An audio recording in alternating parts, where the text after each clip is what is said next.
Spontaneous சப்பரக்னாய்ட் haemorrhage, அதாவது எந்த ஒரு அடியும் படாமல் சடனாக திடீர்னு உங்களுக்கு தலைவலி வருது, திடீர்னு இந்த மாதிரி இரத்த கசிவு வருது, திடீர்னு உங்களால் கழுத்தை மடக்க முடியல, இந்த மாதிரி சடனாக வருது, எந்த ஒரு அடியும் படாமல் வருதுன்னா தான் அது அனியூரிசம் ரிலேட்டடாக, அதாவது இந்த வீக் ஸ்பாட் வெடிச்சனால இருக்கலாம்.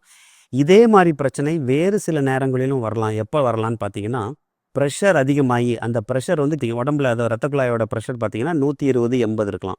சில பேர்த்துக்கு அந்த ப்ரெஷர் 200 120 இல்லை 240 120 இந்த மாதிரி ப்ரெஷர் அதிகமாகும் போது அந்த ப்ரெஷரை தாங்க முடியாமல் சில ரத்த குழாயெல்லாம் லீக் ஆகி அதில் கூட இந்த சப்பரக்னாய்டு ஹெமரேஜ் வரலாம். சில பேர்த்துக்கு ஜென்ரலாகவே ரத்தம் உறையாமை தன்மை, அதாவது பிளட் டிஸ்கிரேசியாஸ்ன்னு சொல்லுவோம், அவங்களுக்கு இந்த மாதிரி சப்பரக்னாய்டு ஹெமரேஜ் வரலாம்.